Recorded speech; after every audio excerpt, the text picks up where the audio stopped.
Hello. Occasionally I'll do a mailbag of goodies that people have sent to me, and I've got my assistant Alex to help me today. I've got 3 packages. What's the first one, Alex? Oh, is that a bit heavy? So this one's been sent by Richard of Croydon. Let's see what's in here. Aha, some tapes. Some tapes. These are HDCAM.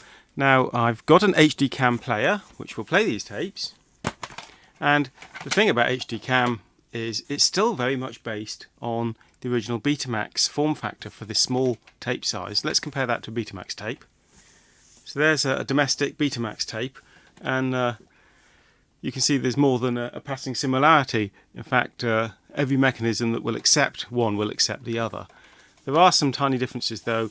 There's some ident holes here that are different, so this area is slightly different, and this is the record switch on HDCAM and Betacam and digital Betacam, whereas the record sensor switch is over here on domestic Betamax, which is blanked out here, so that if you did put one of these into a domestic Betamax machine, it would not record on it. Now that is HDCAM, which would be compatible with my HDCAM player, but we've got some tapes here which will not be compatible. This is an unusual box. I've never seen anything like this before. That's a very strange way to box a tape, with these big spool holders in it. Why did they invent that? Now this is HDCAM-SR for superior resolution. So this is a higher resolution version of HDCAM, and my HDCAM machine won't play this. This is the first time I've seen an HDCAM-SR tape. They didn't make a lightweight player for this format of the type of the J3, J30, H3 form factor size for these. These were only ever played in recorders, which is a bit unfortunate because they're still stubbornly expensive. So what do you think will happen if I was to put that into my H3 player? Well, we'll find out later, won't we? What's the physical differences between that and a regular HDCAM? Okay, different colour, says SR there, and a different ident hole for HDCAM-SR. So it might well be that when I put this into the machine, it might just spit it out and say I can't do that. And you can see that these tapes have been through a tape check machine, which checks for any error locations, total defect 0. So top condition tape, that one. And we also have some HDCAM-SR tapes here of the large size, and again they've got this slightly unusual box design.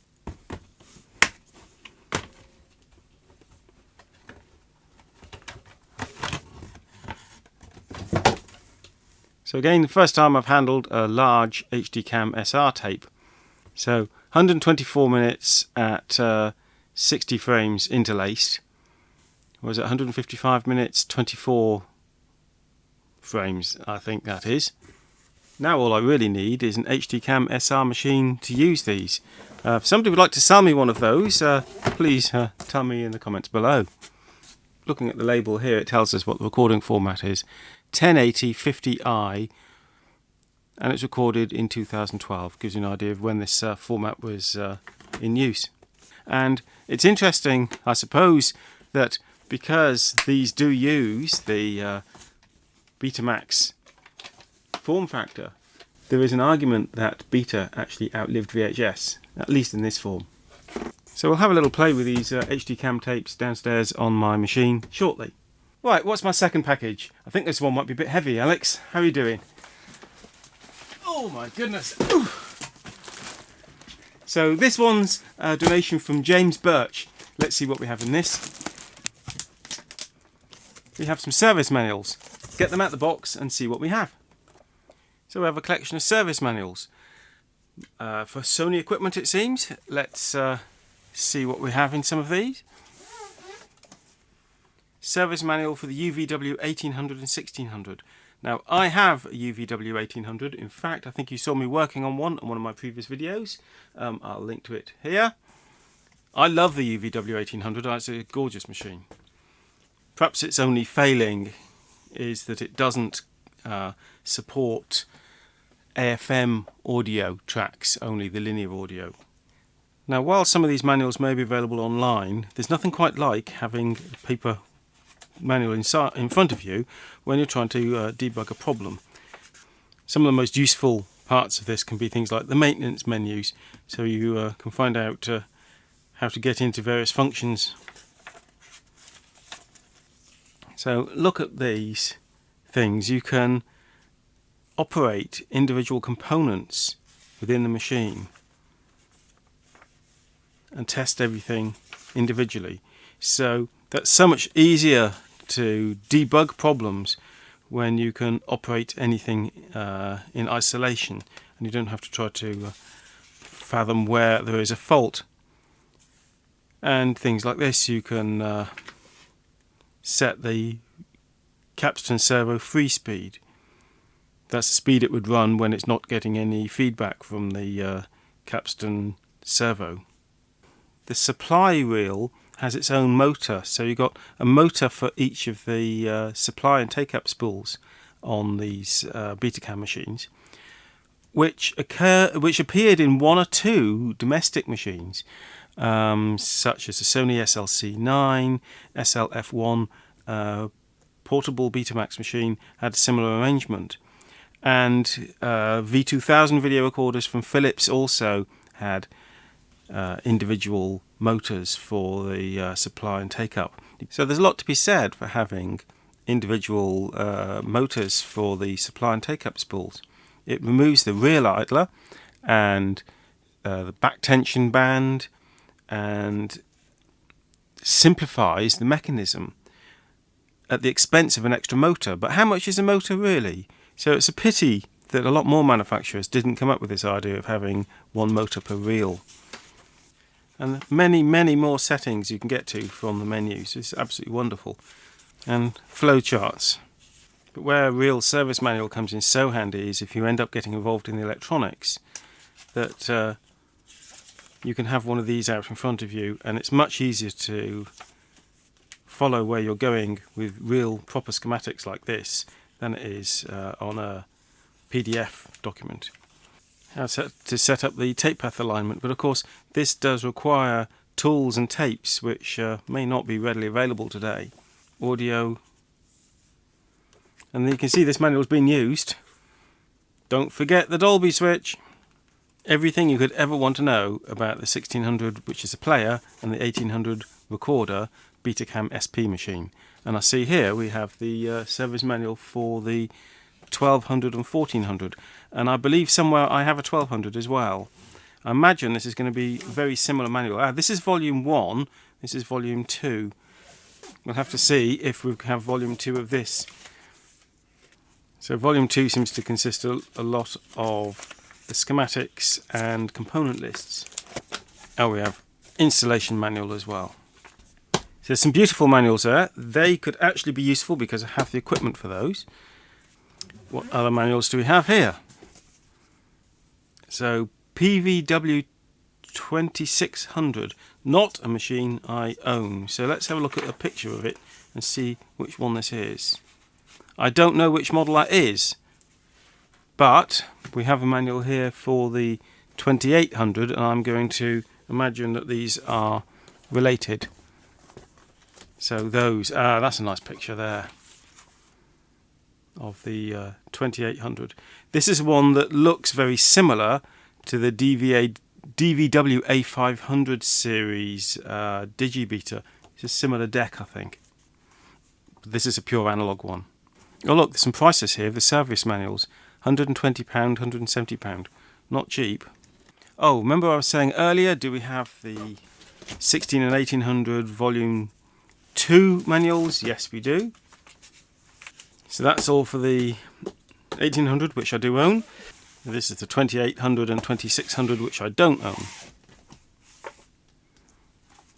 Copyright 1991. What else? DVW A500 and 510. and with and without the A, because the A means analog playback, and I think it's the 500 is a recorder and the 510 is a player. I think that's the way around they went. Maintenance manual part 2, and I have 2 or 3 of these machines actually. I have a player and 2 recorders, I believe it is. And so this is volume 3, so this is going to be, yes, the schematics and boards. These little blue stickers I think are supposed to be put on the dividers between the various sections in here.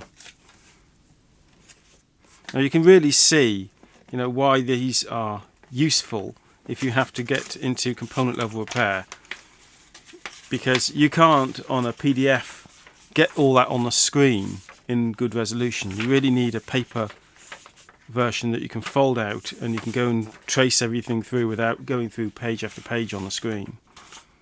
Now you could argue, oh heaven forbid that we have to go down to component level repair of a machine of this age, but sooner or later, you know, people are going to have to do that. At the moment there are still lots of these machines available on surplus market, but that was true once upon a time of pneumatic machines, and now look how rare and valuable good working pneumatic machines are. There will come a time when these machines in good working order are also rare and valuable, so it's really worth keeping the service information for this type of machine. Oh, the last one was the 2800 volume 1. So like I say, this is the purely analog machine. I don't own one of these at the moment. I kind of don't need one either before anyone starts saying, oh good, I've got a spare I want to get rid of, I'll give it to you.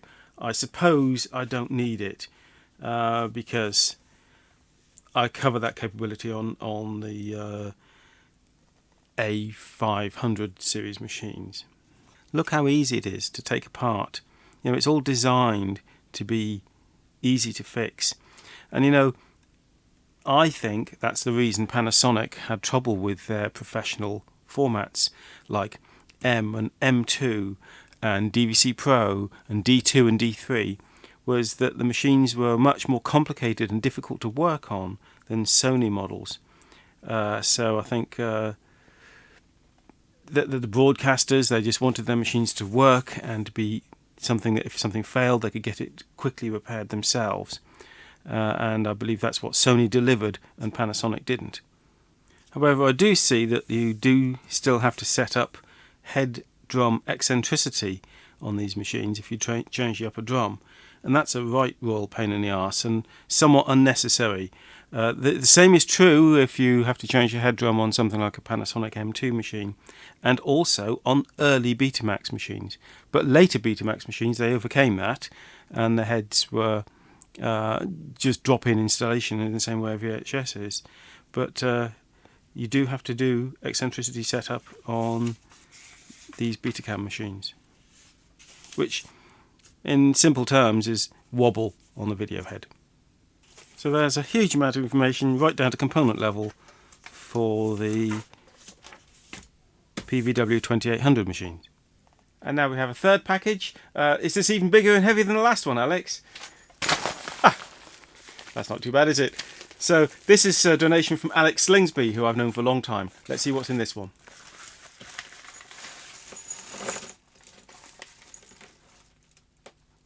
Oh, just some handy cables. Okay, this is an audio out adapter from 5-pin DIN. Now, if you don't remember 5-pin DIN, this was used a lot on equipment through the 70s and 80s. It would do stereo or mono, audio in and out. So you'd have left and right in and left and right out and a single ground pin. So this is configured for out. So for example, an old tape recorder, a stereo tape recorder, you could take left and right audio out with this adapter cable. Now, DIN connectors were used for various other things, including video and computers and all sorts, but that was a very common arrangement for audio equipment.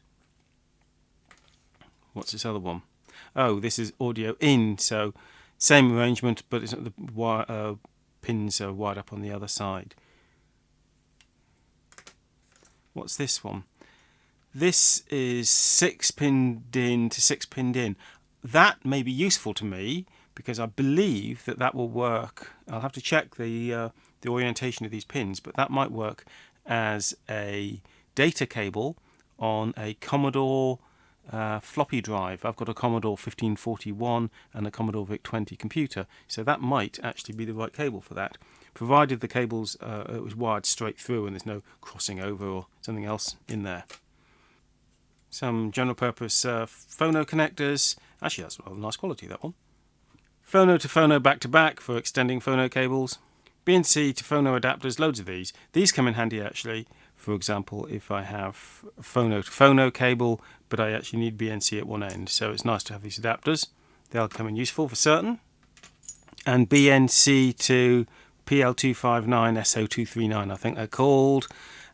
These would be useful, for example, if you were connecting to the back of an old video recorder, such as a Sanyo VTC 9300, that use these much larger connectors rather than BNC for the video in and out, and that will convert to phono for connecting to more modern equipment.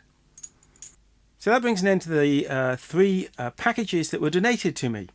Oh, hello Scott, what do you have there? It's an eBay package you've had lying around for 4 months. Oh yeah, perhaps I better open this one too. This is not a donation, this is something I bought some time ago and I've been meaning to open it up and have a look. Let's get started.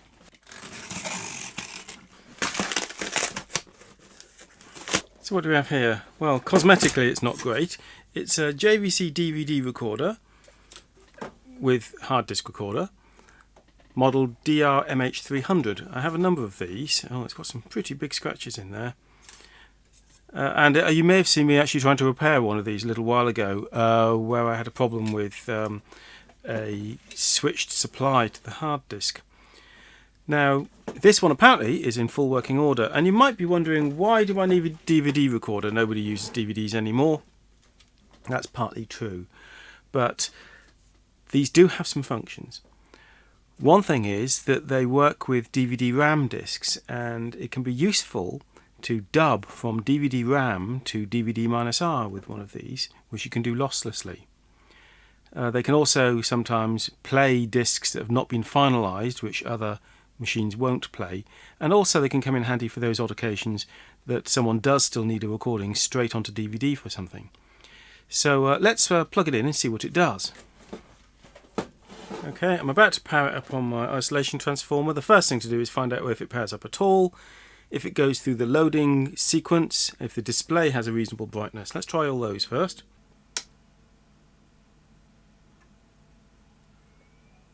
Well, it's booting. The display actually probably looks a bit brighter to you than it really is. It's not brilliant, but that's normal with these things. Okay, that's a good start, and it sits there waiting for the clock to be set. If I now switch it on, it'll come up, I think, with the channel number that it's last set on.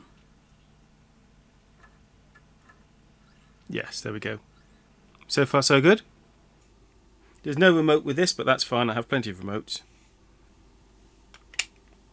set up, and it comes up with clock set year 2005, which kind of gives you an idea of how old these units are. Let's investigate if there's anything on the hard disk.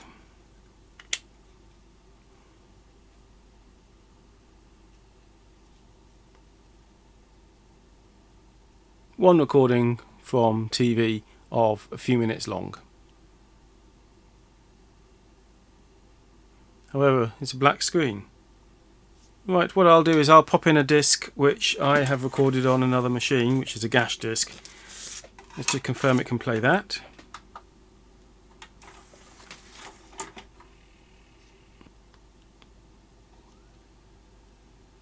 That appears to be working.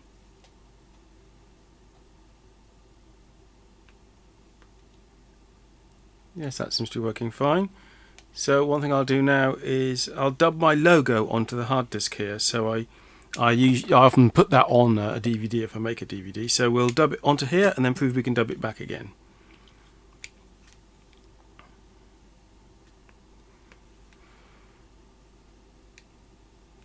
And now I'll dub back again. You could do it high speed, but actually I've noticed sometimes these crash in the high speed mode. So I'm going to put it in that mode.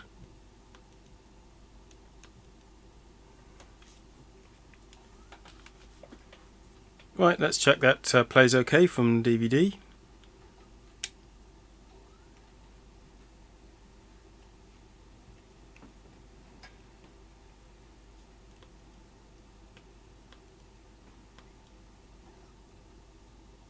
And that's just my old logo, and that's fine. It's only a few seconds long. My new logo has USB rather than DVD there, of course. Right, let's take a quick look inside here. There was at least 2 versions of this made. One has a drive which has a standard IDE connector, and the other has some sort of proprietary cable.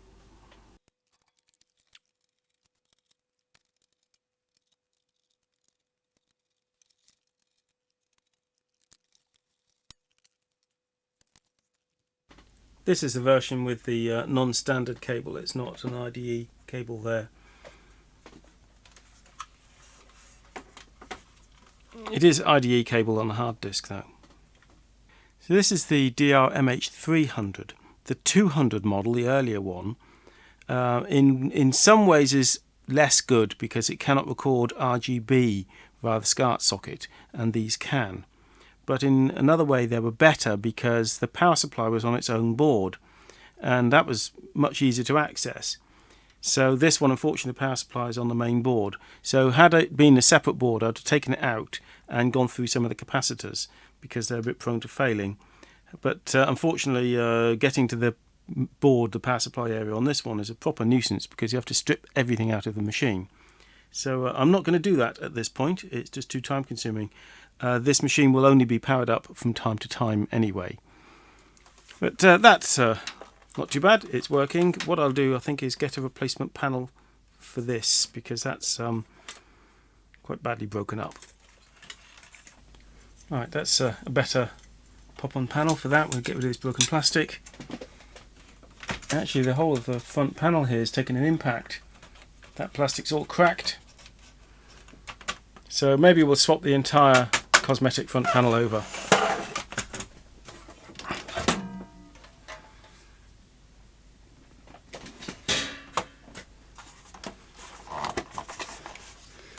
This is the other type of drive. It has a IDE drive in there, and this one has lots of dust in it too.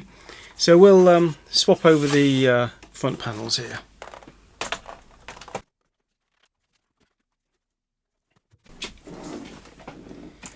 Right, here's the front panel from the scrap dusty machine, but it's in better cosmetic condition. Did have to take the hard disk out to get to the 2 connectors here, so I'll have to do the same on this one. Oh wow, look here, there's been a lot of damage here where the hard disk is mounted. That's been stoved in. I have to straighten that out a little bit as well. What a shocking state.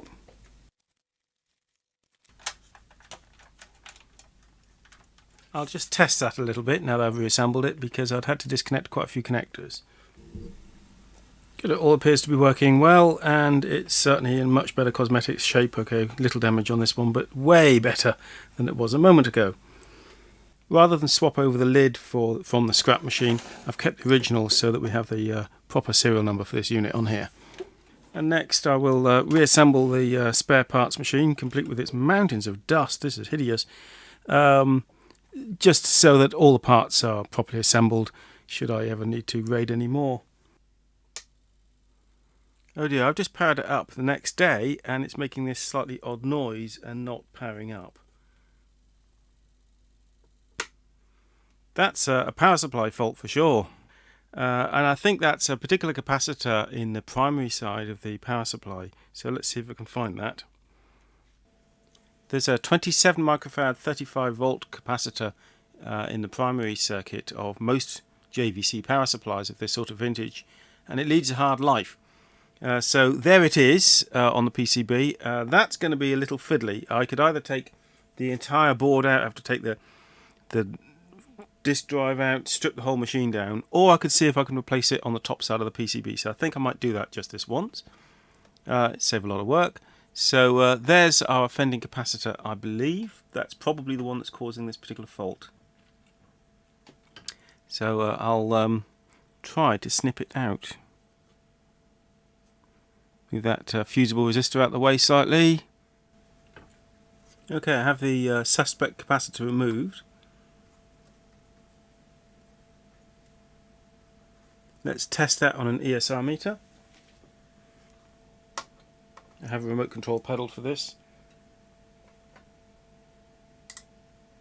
And that has failed. 3 microfarad, 20 ohms ESR. So that is the cause of the breakdown. The tricky bit now is soldering the replacement onto the very short leads I have on the top of the PCB. This one, the one with the dot, is the negative terminal. I'm not sure I'm going to be able to do this. This cannot be done, so I'm going to have to strip the PCB out. What a nuisance.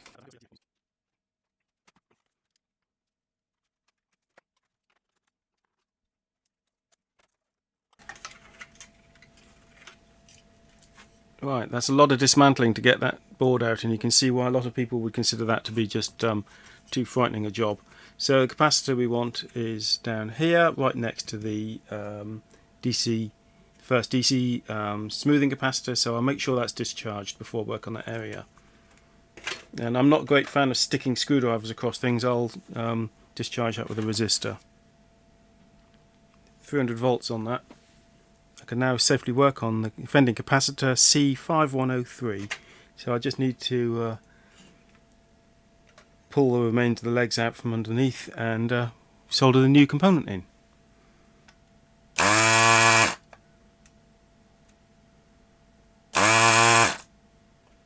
While I'm here, I'm checking some of the secondary capacitors, and I've got one here that's 220 microfarad, 6.3 volt it should be, and it's reading 120 instead of 220, so we'll replace that one as well. There's a 470 microfarad capacitor reading a little low at 48, so we'll replace that one too. Okay, so that's replaced the capacitors that appeared to be out of spec as far as I could tell, because many can't be tested in situ. But those that looked at me with a bad attitude have gone. So let's refit the PCB and reassemble the machine.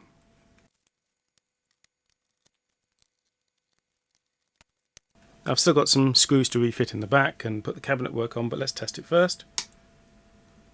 Well, it's not making a horrible ticking noise anymore, saying please wait. That looks good. The fan is spinning as well.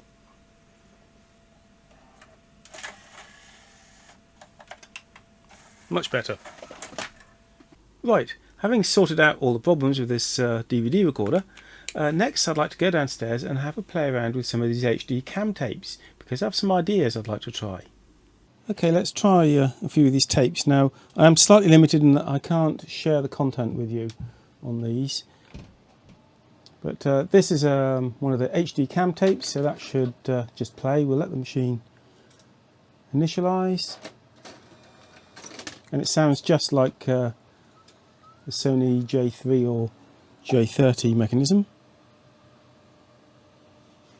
And that's playing. Actually, I can show you that. That's just playing out color bars. Because I've got this particular monitor connected to the HD cam deck via VGA connector, it's not displaying full screen, just the way it is. So that's working just fine. So now let's try one of these HDCAM-SR tapes. What happens if we load that into an HD cam deck?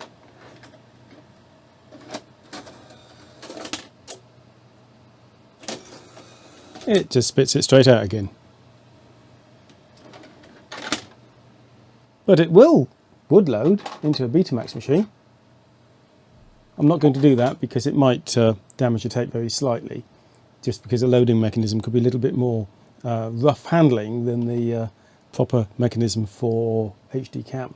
We'd already worked out earlier that the difference between HD cam and HD cam-SR as far as the ident holes are concerned are just that the SR, this blue one, has 2 holes knocked out on the idents on the left hand side. So what about if I covered those up? Would the machine take it? Right, so now what will happen if I put that tape in that machine designed for this tape.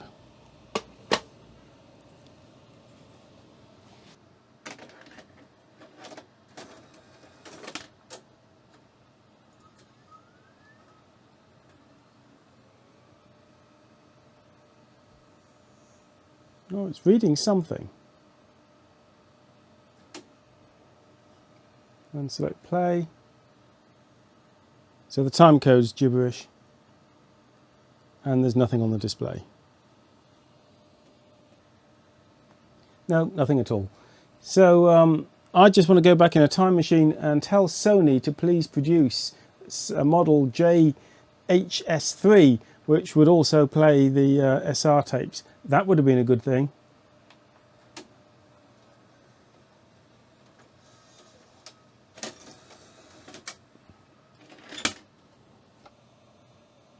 And back to playing a standard HDCAM format tape to make sure there was no harm done, and that's playing just fine, as you can see on the screen there. I hope you've enjoyed some of the things we've been unpacking and looking at today. I'll be doing plenty more content on audio and video equipment in the future. Bye for now.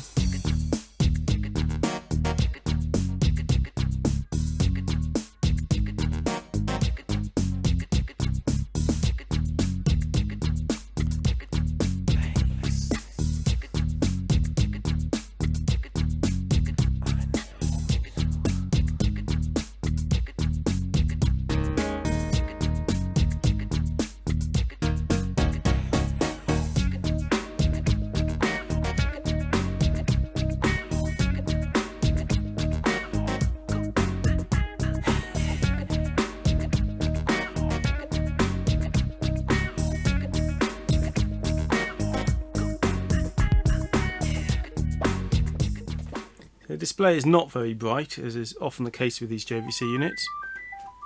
It's really bad timing. Right in the middle of a YouTube video. Yes, hello.